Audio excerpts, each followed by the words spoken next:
Ce programme vous est présenté par l'association évangélique Compassion, une œuvre missionnaire fondée en 1978 par les missionnaires Samuel et Dorothée Atzakordzian, un couple qui exerce son ministère dans une trentaine de pays du monde. Ils sont évangélistes depuis plus de 40 ans et organisent de grandes campagnes d'évangélisation, des séminaires et conventions chrétiennes très appréciées par tous. L'évangélisation en plein air fait partie du ministère de Samuel Atzakordzian. Il tient aussi des séminaires d'enseignement pour les pasteurs, pendant lesquels il traite d'importants sujets pour leur ministère, tels que les qualifications requises pour servir Dieu, le discernement spirituel, le retour soudain de notre Seigneur et bien d'autres thèmes actuels, une véritable source de bénédiction et d'enrichissement pour eux. Dorothée Atzakordzian est également utilisée par le Seigneur dans les séminaires spécialement organisés pour les épouses des serviteurs de Dieu, ainsi que pour les femmes en général, pendant lesquels elle leur enseigne à grandir dans la connaissance de Dieu, à connaître leur rôle dans le foyer et dans l'Église, et pendant lesquels elle les exhorte à se laisser, elles aussi, utilisées par lui, selon le plan de Dieu pour elles. Les conventions chrétiennes de renouvellement spirituel qu'ils organisent avec leurs collaborateurs depuis de nombreuses années, aussi bien en France qu'ailleurs, sont une véritable bénédiction. De nombreux assistants sont fortifiés dans leur foi et jouissent de la sainte présence de Dieu. De nombreux malades sont alors guéris par le Seigneur et plusieurs personnes ont accepté Jésus-Christ dans leur vie comme Sauveur et Seigneur. Samuel et Dorothée Atzakordzian écrivent aussi des livres et brochures d'approfondissement dans la foi chrétienne. Plusieurs d'entre eux sont traduits en d'autres langues. Le plus connu d'entre eux est « Le pardon, une puissance qui libère ». Ils éditent aussi de nombreuses cassettes, audio, vidéo, des CD et DVD de leurs conventions, séminaires et campagnes d'évangélisation disponibles en tout temps à leur bureau.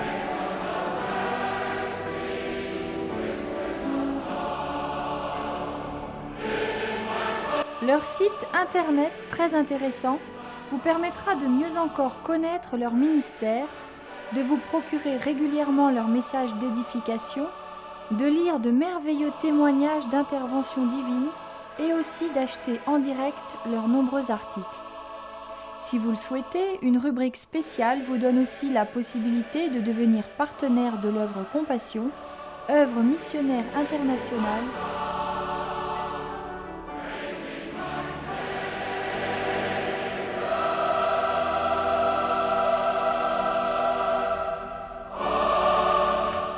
Nous souhaitons maintenant que vous soyez richement bénis par ce programme.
Dieu. Merci Seigneur, merci Seigneur. Parole aussi pénètre au plus profond de nous-mêmes. Ouvre nos yeux pour que nous puissions contempler les merveilles de ta loi. Alléluia. Amen. Pour ce dernier message, j'aimerais qu'on lise un peu comme les dernières paroles de l'apôtre Paul à Timothée. 2 Timothée, chapitre 4, les versets 6, 7 et 8. Ce sont des paroles extrêmement précieuses que Paul adresse à Timothée. Paul est en prison et bientôt il va mourir comme martyr. Et là, il donne à son enfant Timothée des paroles extrêmement précieuses pour chacun d'entre nous. Et le titre du message serait un peu celui-ci: dans quel esprit devons-nous attendre le Seigneur? Dans quel esprit? Dans quel esprit devons-nous attendre le Seigneur? Et là, dans ces versets que nous allons lire, l'apôtre Paul nous révèle son attitude intérieure, comment il a vécu sa foi, comment il a servi le Seigneur et comment il a aimé et attendu son maître. Nous voyons en lui de belles attitudes, car ce sont ses dernières paroles et il voulait vraiment dire à Timothée des choses importantes pour lui-même, pour son ministère, mais pour nous aussi qui sommes parvenus à la fin des temps, car le Seigneur revient. 2 Timothée 4, verset 6. Car pour moi, je sers déjà de libation. Soulignez déjà ce mot libation, nous allons revenir tout à l'heure. Et le moment de mon départ approche. Le mot départ aussi, vous pouvez le souligner là. Nous allons voir. J'ai combattu le bon combat. Combattu, souligné, combattu. J'ai achevé la course, souligné, achevé aussi. J'ai gardé la foi, souligné le verbe garder. Désormais, la couronne de justice m'est réservée. Le Seigneur, le juste juge, me la donnera dans ce jour-là, et non seulement à moi, mais encore à tous ceux qui auront aimé son avènement. Amen. Quelle parole! Et si nous nous attardons un petit peu sur le sens de ces paroles, nous y découvrons l'attitude de Paul pour aller rencontrer son Seigneur. Et on voit, il est plein de certitude, plein de confiance, parce qu'il a fait certaines choses, il a eu les bonnes attitudes que nous devons aussi avoir si nous voulons attendre le Seigneur d'une manière qui le glorifie. Alors, nous allons voir 5 attitudes de Paul. La première attitude, nous allons la trouver dans ce mot libation. Libation. Car pour moi, je sers déjà de libation. Curieux comme mot, libation. Je suis persuadé, quand on lit cela, on se demande ce que Paul veut dire, n'est-ce pas vrai? Je sers de libation. Qu'est-ce que Paul voulait dire? Il parlait de sa mort. De libation, qu'est-ce que ça veut dire? Il y avait là quelque chose de profond. Le mot libation peut se traduire, veut dire littéralement offrir sa vie en sacrifice. Autrement dit, Paul parlait de sa mort comme une offrande. Il n'a dit pas qu'il allait être exécuté. Il ne dit pas dans peu de temps, Timothée, on va m'exécuter. vous n'entendrez pas parler comme ça. Il est le maître de la situation. S'il avait dit on va m'exécuter, c'est comme s'il était là, une victime. Quelqu'un a le pouvoir sur moi. Et je ne sais pas ce que je fais. Mais pas du tout. Il est encore maître, même sur sa mort. Et il dit, je vais offrir ma vie en sacrifice. Bien sûr, non pas pour le pardon de ses péchés, car seul le sacrifice de Jésus pardonne nos péchés, n'est-ce pas vrai? Il n'y a personne, par son sacrifice, par ses souffrances, ne peut obtenir le pardon des péchés. Mais quand il dit cela, il y a une expression qui était compréhensive de ce temps-là. Dans chaque repas romain se terminait par une sorte de sacrifice. Une coupe de vin était prise et répandue pour les dieux. Voyez-vous, on prenait une coupe de vin dans les foyers romains et on répandait, vous voyez, comme en libation. Voilà pourquoi Paul prend cette expression. Je sers de libation.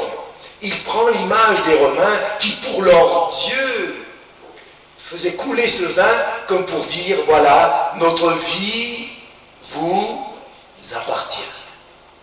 Et Paul prend cette image pour dire, eh bien, me voici arrivé, c'était le soir à la fin de chaque repas qui faisait ça. Et c'était comme s'il voulait dire à Timothée, le soir de ma vie approche. Le soir de ma vie est là. Et on ne va pas m'exécuter. C'est moi qui vais offrir ma vie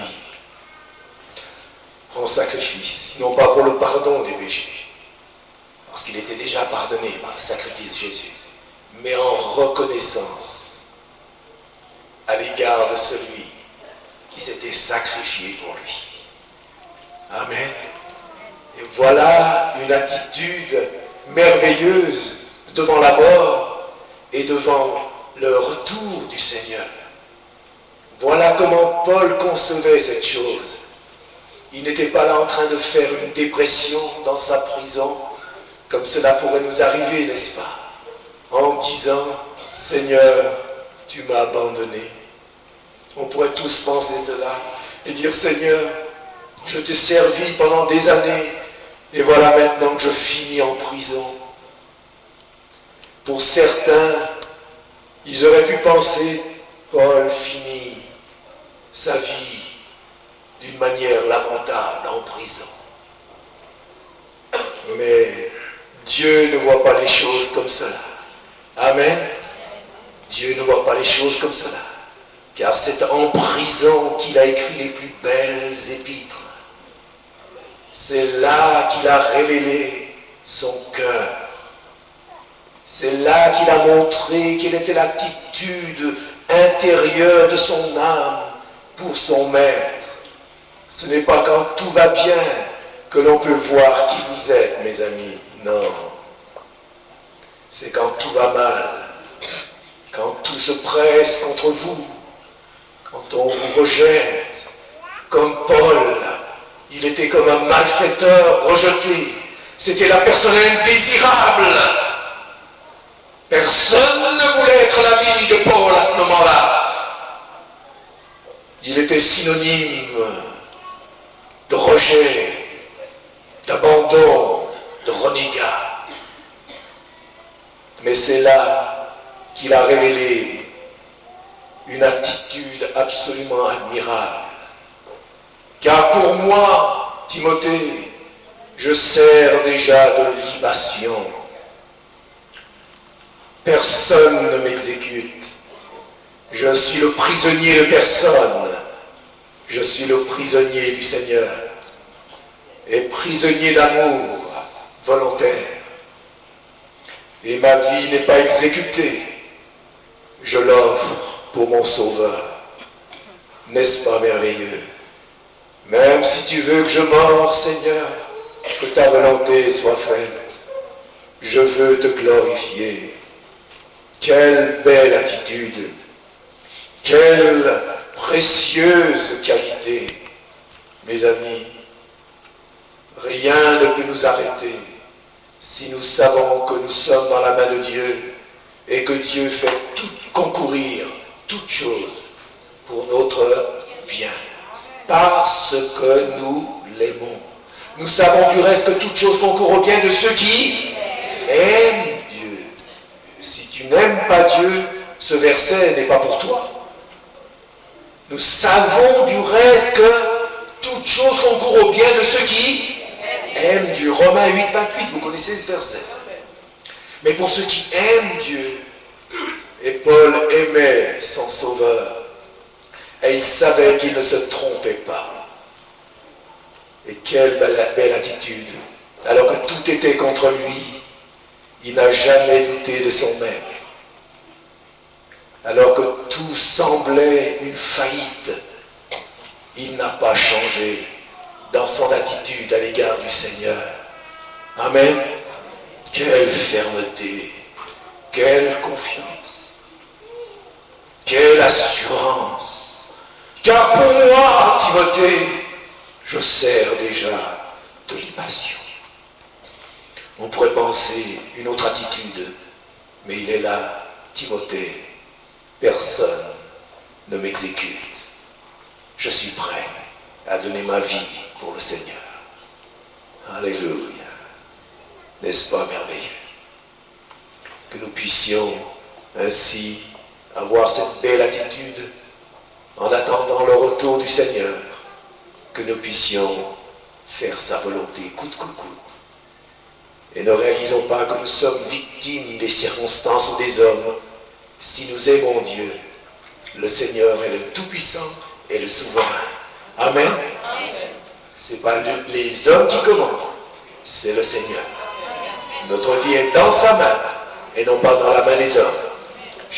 Que Paul n'a jamais pensé que sa vie était entre les mains des Romains. Jamais. Même en prison, sa vie était entre les mains du Seigneur. Alléluia. Crois-le. Même en prison, ta vie est entre les mains du Seigneur. Ne doute pas. Offre ta vie. Ne te rechigne pas. Ne résiste pas.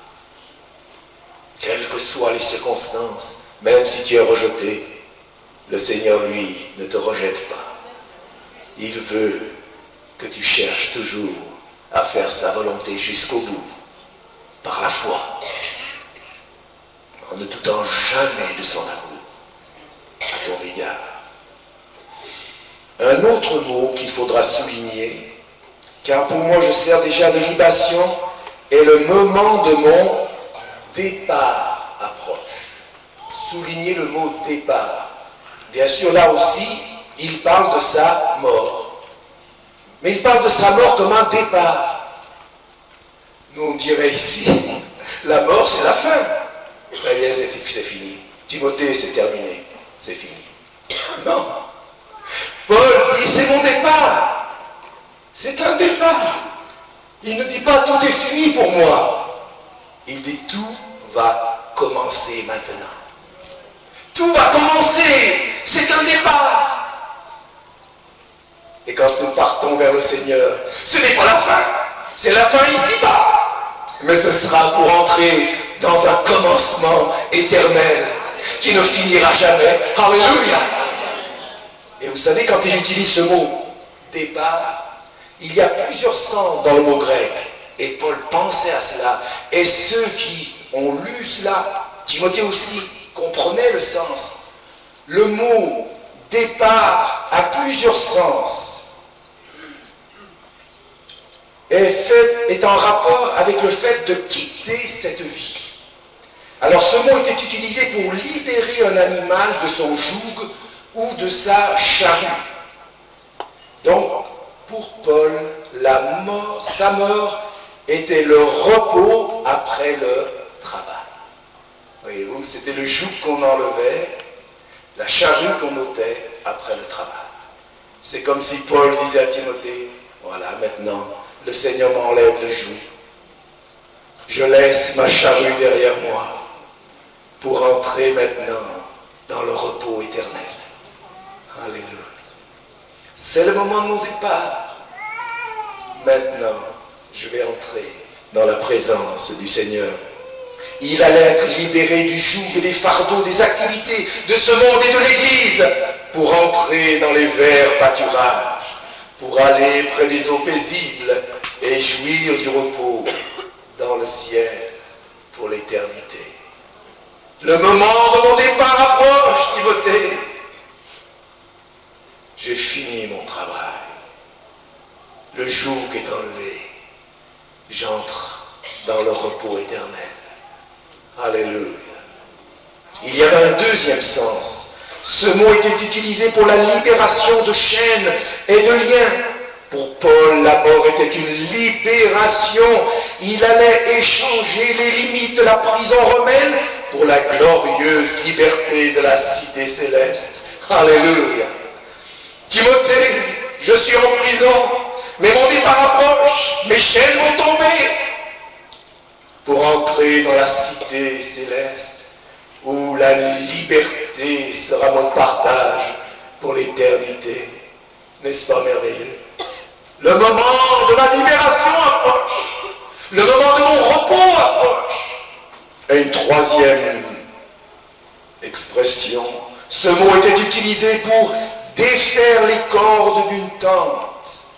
Pour Paul, le temps était venu de quitter ce monde pour se rendre dans sa résidence permanente, le ciel. Quitter une tente. Quand on quittait une tente, on employait ce mot grec. Et lui aussi quittait cette tente pour entrer dans les tabernacles célestes de la gloire de Dieu. Amen. Pensons à nous aussi. Un jour, nous devons tous mourir. Si le Seigneur ne vient pas nous chercher, tous nous devons passer par ce chemin-là. Puissions-nous considérer ces vérités importantes. C'est un départ, ce n'est pas une fin. Le plus important est à venir. Ce que nous faisons ici-bas, c'est ce qui nous prépare pour l'éternité. Selon la fidélité et la consécration que nous avons eue ici-bas, Dieu nous donnera des talents et un ministère en correspondance avec ce que nous avons fait. Si nous avons été fidèles en peu de choses, Dieu nous confiera peu de choses là-haut. Mais si nous avons été fidèles en beaucoup de choses, Dieu nous confiera. C'est à nous de pouvoir ainsi faire dès ici-bas tout ce qui est en notre pouvoir. Un troisième mot, il est dit « J'ai combattu le bon combat ».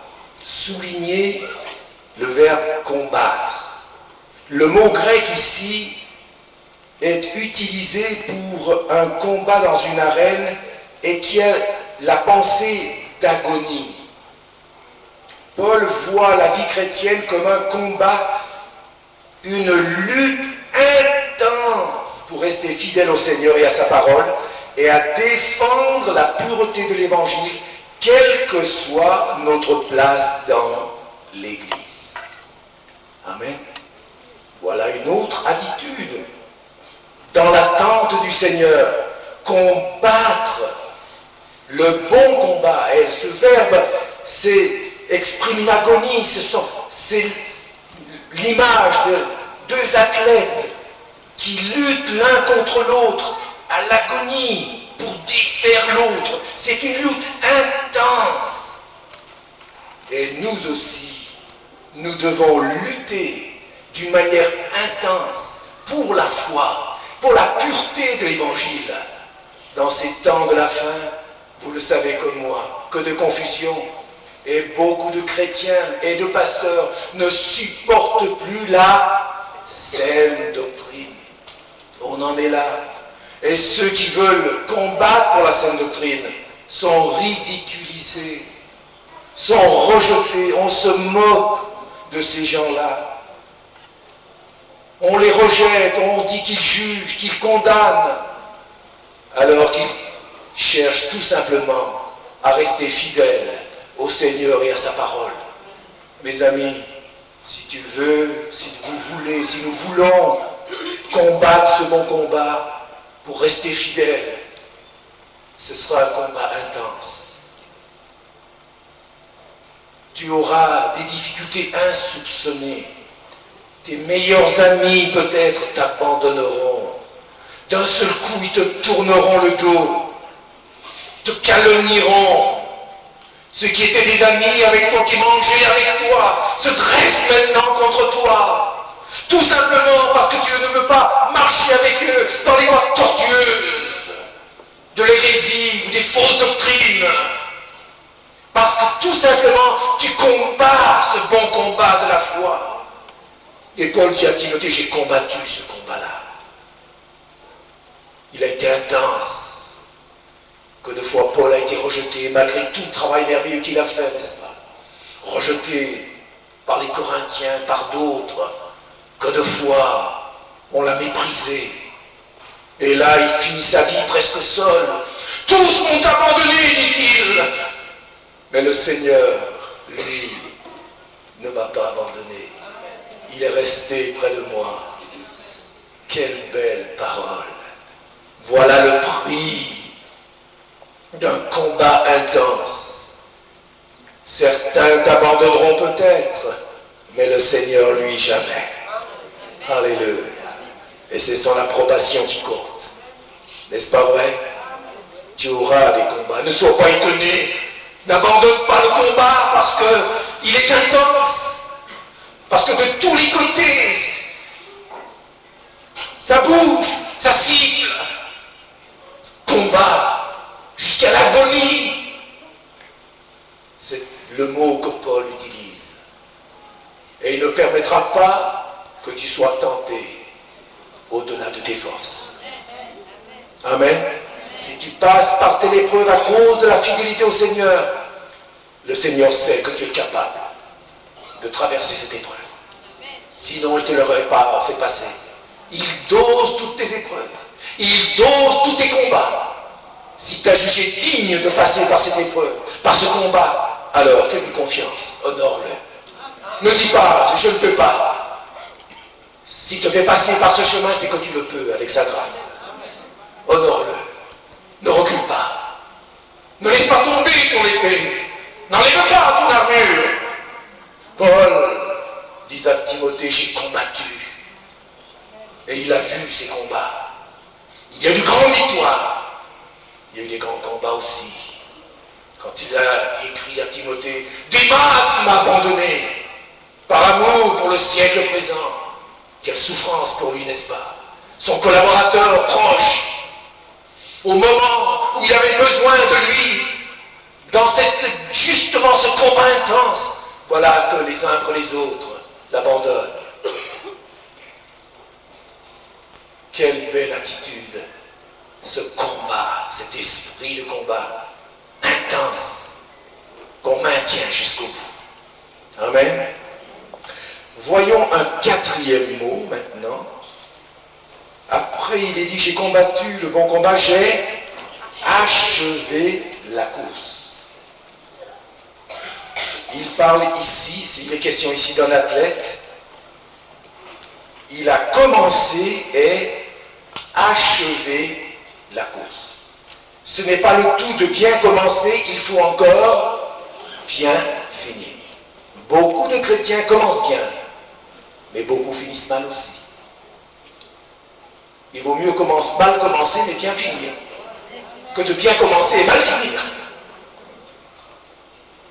Mais le mieux, bien sûr, c'est de bien commencer, de bien finir. Ça, c'est le mieux.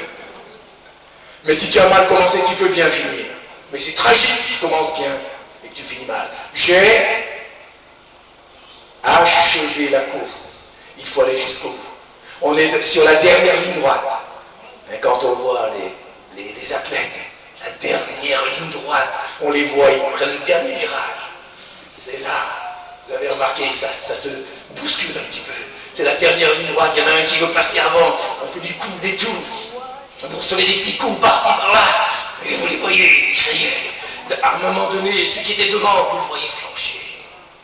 Et celui celui qui était derrière, il se met sur le côté, et il avance, et il persévère, C'est la dernière ligne droite. C'est pas le moment de s'arrêter. Tu peux recevoir des coups, mais ne te laisse pas arrêter. Continue.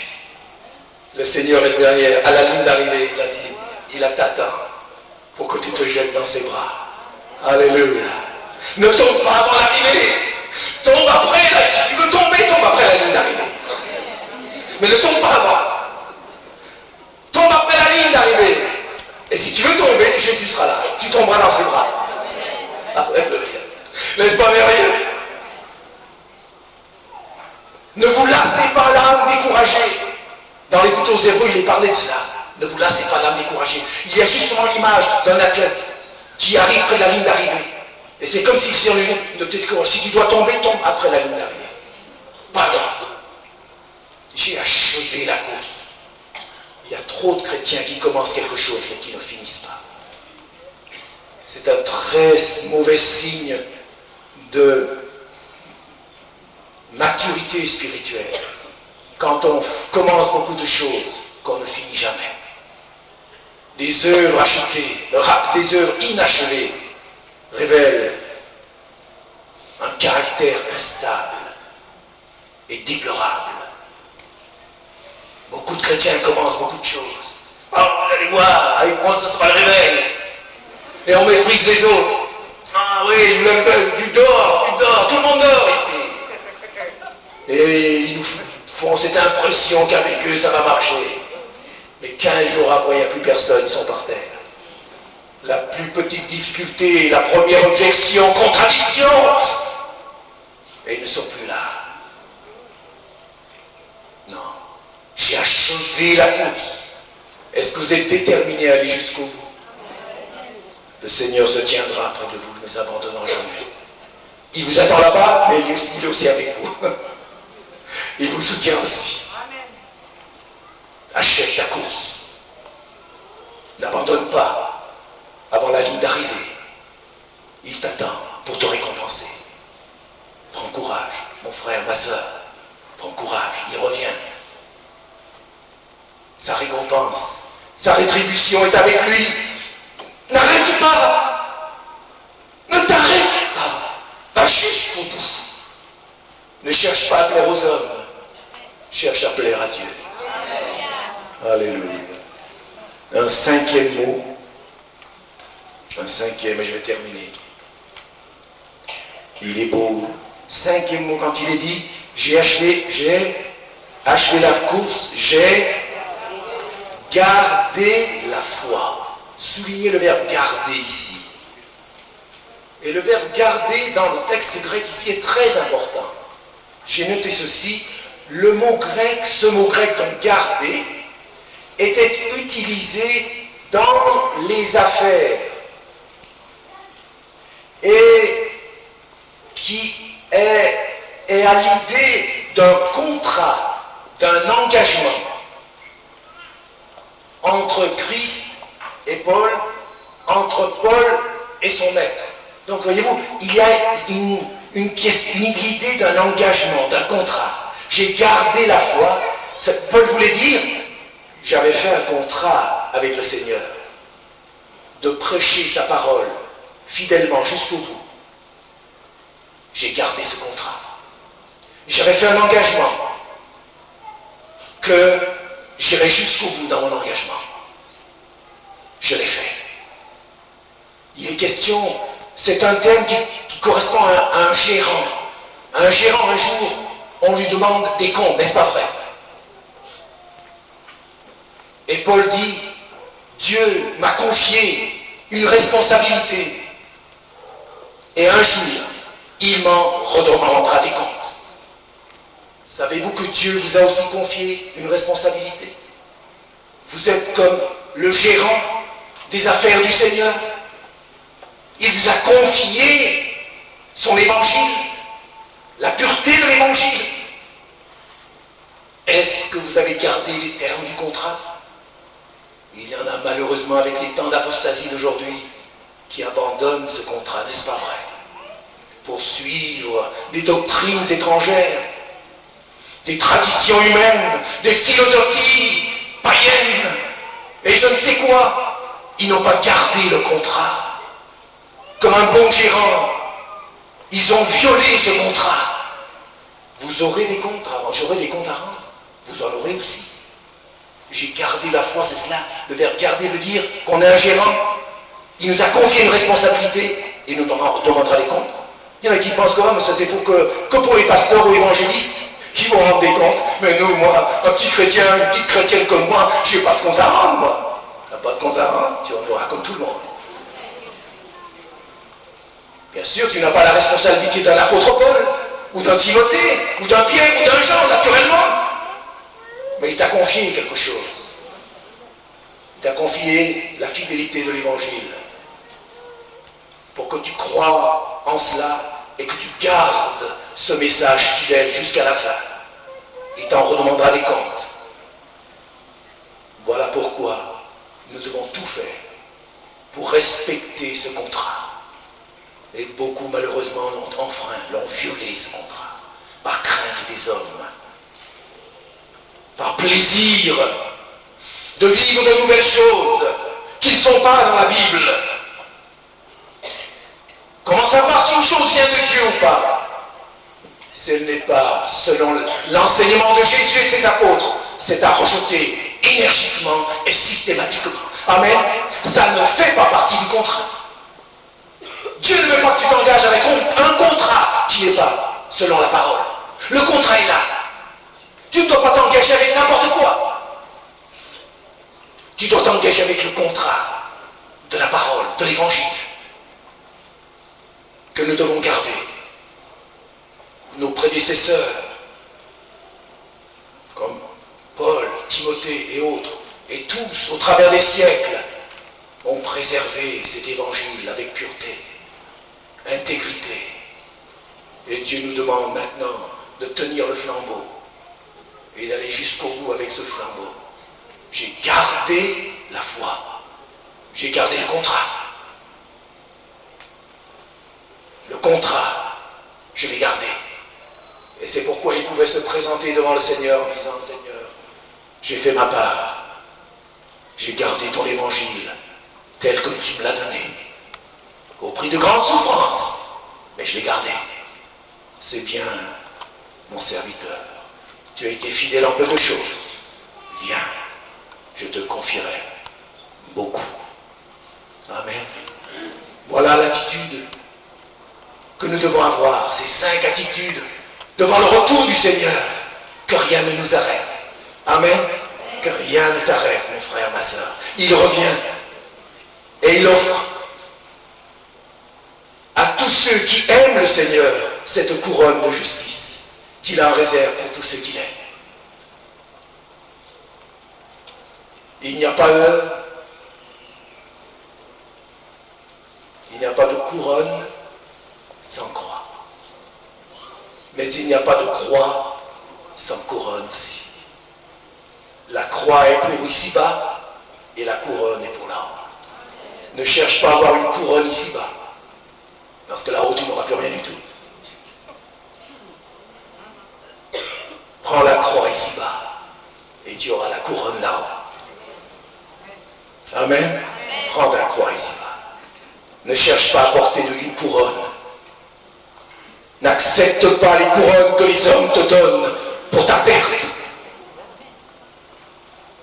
N'accepte pas les couronnes que le diable peut te donner au travers des hommes pour ta perte. N'accepte pas. Dieu te donnera, lui, sa couronne de justice. C'est-à-dire qu'il a tout vu. Ce que les hommes n'ont pas vu, n'ont pas entendu, tes larmes, tes souffrances, ta consécration, tout ce qu'on t'a fait parce que tu aimes le Seigneur. Chaque goutte de tes larmes ont été enregistrées par le Seigneur. Chacune de tes larmes sont enregistrées au ciel.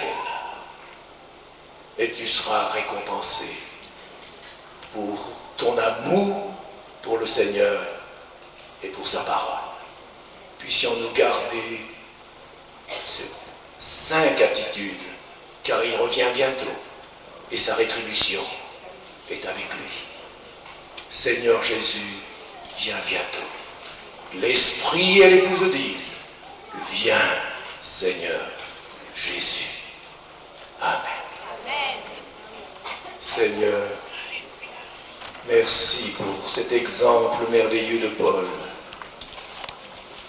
qui nous rappelle comment nous devons nous comporter à l'aube de ton retour, dans la perspective de ce retour, où tout nous rappelle que tu reviens bientôt. Donne-nous, Seigneur, d'être fidèles coûte que coûte, et de pouvoir ainsi entrer dans la paix, le repos et le bonheur éternel. Après la croix, la couronne pour l'éternité. Et nous, cette couronne que tu nous donneras, nous la jetterons à tes pieds. Et nous te dirons, à toi seul la gloire, Seigneur. Amen. À toi seul la gloire. Amen, Seigneur. À toi seul le règne. À toi seul la puissance. Oui. Et à toi seul l'honneur. Alléluia. Au siècle des siècles. Amen. Amen, amen. Restons dans la prière encore quelques instants. Une dernière parole prophétique de la Restons part dans la prière. du Seigneur. Gloire à ton Pour vous, peuple de Dieu, de ces temps de la fin, des paroles qui m'ont été données avant la semaine dernière et qui viennent confirmer un point qui vient d'être donné, sans que je sache sur quoi, bien sûr, Samuel allait prêcher. Voici ce que le Seigneur vous laisse comme dernière parole prophétique aujourd'hui. Peuple de Dieu, ne sois pas étonné des difficultés, des combats, des épreuves qui sont votre lot en cette fin des temps. L'adversaire, le diable, a décidé de vous cribler. Mais souvenez-vous, dit le Seigneur, que je suis néanmoins sur le trône. Je suis le souverain maître, le Seigneur de gloire, et je ne permettrai jamais, dit le Seigneur, que vous soyez tentés au-delà de vos forces. Souvenez-vous, mes enfants, que je vous aime et que je suis fidèle. Je ne permettrai pas que vous soyez tentés ou éprouvés au-delà de vos forces. Il le répète 2 fois, parce qu'il sait que nous en avons besoin. Mais avec la tentation que je permets parfois, souvenez-vous aussi que j'ai préparé le moyen de vous en sortir. Et cela afin que vous puissiez la supporter, dit le Seigneur. À celui qui vaincra, je donnerai, dit le Seigneur, la couronne de la vie. Que chacun de nous, nous puissions être trouvés devant sa face, sans reproche, irréprochable, tenant bon jusqu'à la Merci, fin. Seigneur. Levons-nous dans la présence du Seigneur un petit instant Merci, Seigneur. et reconsacrons nos vies au Seigneur. Ayons un petit moment, Un tout petit moment de prière devant le Seigneur. Voilà. Chacun pour devant le Seigneur. Selon ce qu'il vous a parlé, parlez-lui maintenant. Amen. Ouvrons-lui notre cœur Amen, Seigneur. et reconsacrons-nous Oui. à lui pour qu'il prenne toute la place, Amen. qu'il soit sur le trône de notre cœur, que nous ne soyons plus nous-mêmes sur le trône de notre vie, mais que Jésus soit sur le trône Alléluia, Seigneur. et que sa seule volonté se Se fasse fasse dans votre vie, et non dans la la nôtre. nôtre. Merci Seigneur, Alléluia, Seigneur. prends nos vies, Oui, elles Seigneur. sont toutes à toi, Amen. pour ta gloire seule. Alléluia. Toi qui es dans la souffrance, Merci Seigneur. réalise que Jésus est toi.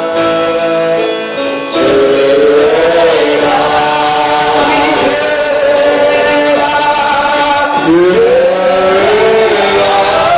pour te guérir. Il est là pour te guérir aussi. Oh Jésus.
Et il est là pour guérir quelques personnes au milieu de nous.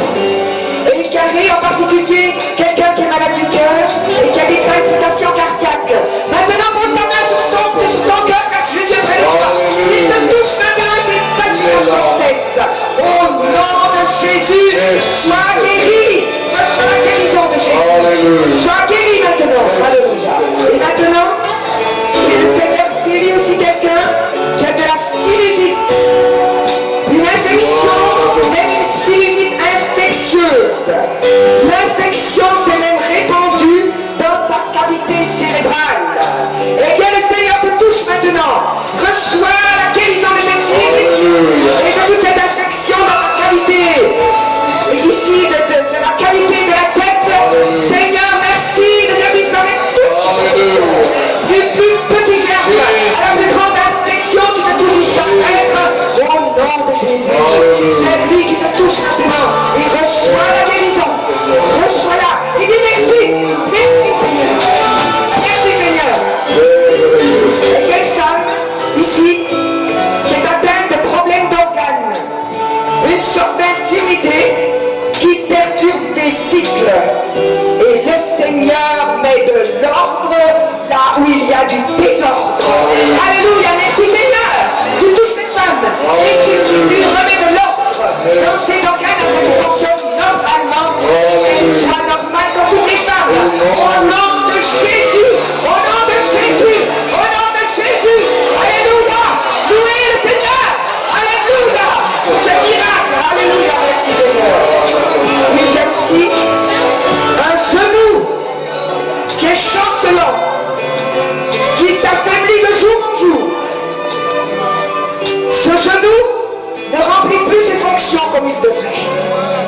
Et il va t'handicaper très gravement d'ici peu. Mais le Seigneur est là. Il pose sa main sur ton genou et tu reçois la guérison et toute douleur disparaît et ton genou redevient une articulation normale qui fonctionne normalement par la puissance de Jésus le ressuscité. Sois guéri et reçois la guérison. Alléluia. Dis merci Seigneur. Merci Seigneur. Merci Seigneur. Merci Seigneur de gloire. Oh, à toi Jésus. Gloire à toi Seigneur. Alléluia. Mettez la main là, vous avez mal. Et nous allons prier pour vous. Et nous allons prier pour que le Seigneur pose sa main sur chacun aussi. Amen. Là où tu as mal. Il n'a pas besoin qu'on va poser les mains. C'est lui qui va poser la main. Si Amen. tu crois, tu verras la gloire. Amen, amen. La guérison est un don. Oui, un cadeau. On n'a pas à le mériter. Du tout. Oui, à Si payer. tu crois, tu verras la gloire de Dieu. Nous ne Crois-le. pouvons pas payer. Comme un enfant.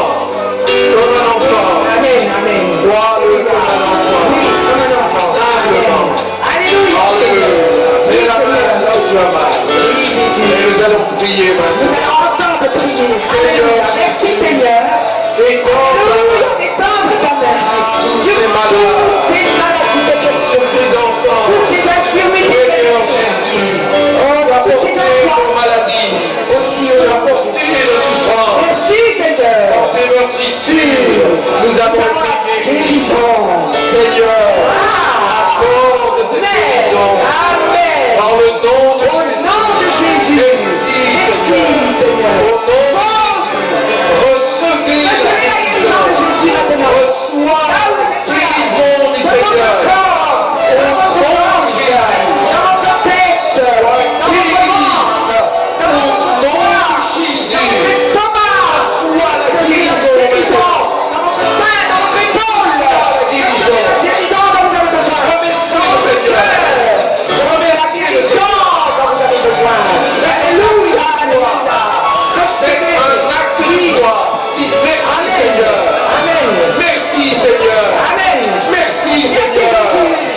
Jésus. Ces brûlures disparaissent. Reçois ta guérison. Alléluia, Jésus. Reçois ta guérison. Si Jésus. Au nom de Fleuve de guérison qui coule du trône de la puissance de Jésus. Alléluia, merci. Sois guéri. Reçois la guérison. Que toute douleur disparaisse. Et que toute infirmité soit bannie. Au nom de Jésus. Amen. Remercions le Seigneur. Qu'il merci, Seigneur. Que tout le monde est bien. Merci Seigneur. Que chacun dise merci à sa place. Merci Seigneur. Alléluia. Comme un acte. Oh, merci Seigneur. Ça m'a touché le malade. Merci Seigneur. Je reçois la guérison. Jésus, je crois. Jésus, je reçois. Je prends ce que tu me donnes. Et je te loue. Et je t'en remercie. Alléluia. Alléluia. Tout ce que tu fais. Dans l'esprit de guérison. Tu passes dans l'errance, Seigneur. Tu touches. Tu relèves. T'approches de toi, Seigneur. Transforme et tu délivres.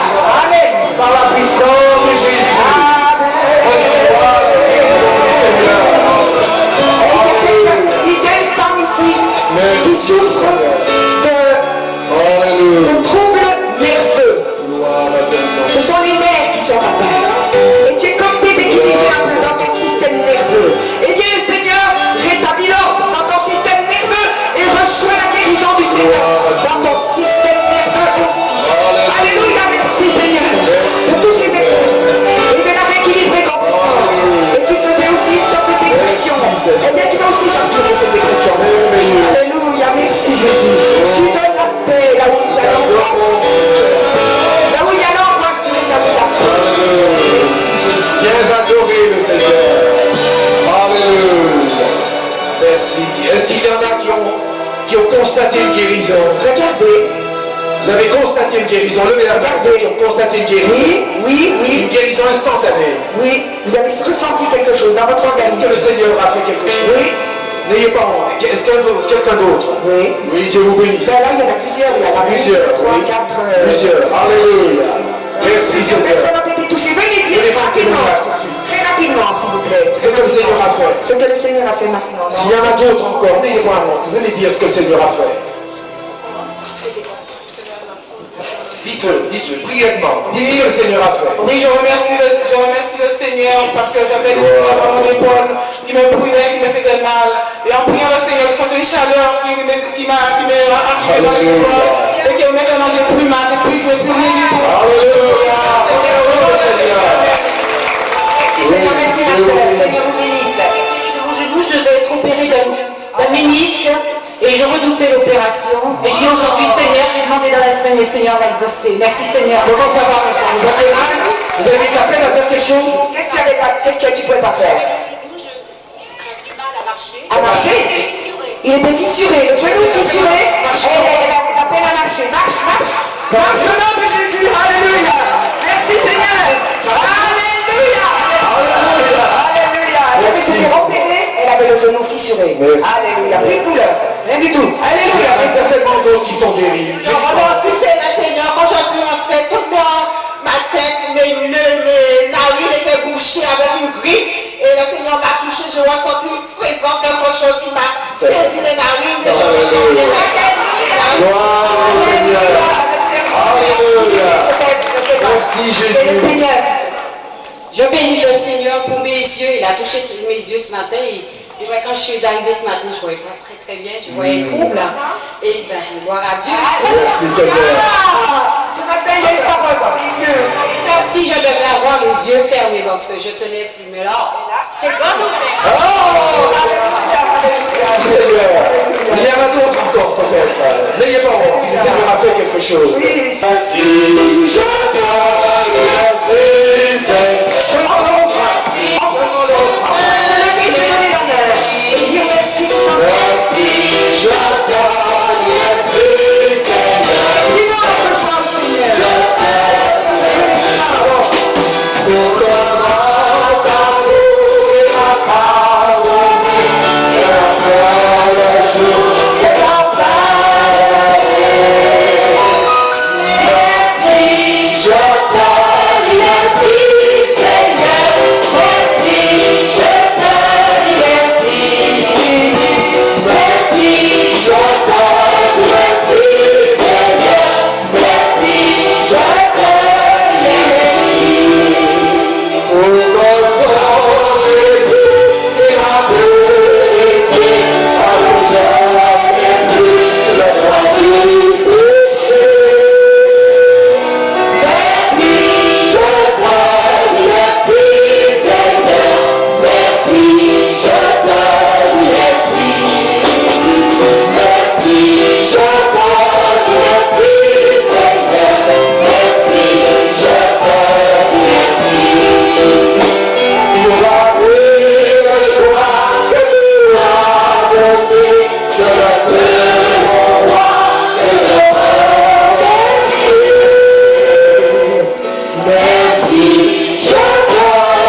remercie. Oh oui, Pour de nombreux bienfaits. merci Seigneur. Seigneur, merci pour ce que tu as fait. fait. Et c'est que tu continues de faire. Oui Seigneur, Si amen. tu as cru Amen, et que amen. tu n'as rien vu, continue de croire. Mets ta confiance dans le Seigneur. Amen, amen. Alléluia. Le Seigneur peut Il a mis une façon d'intervenir. Même chez toi.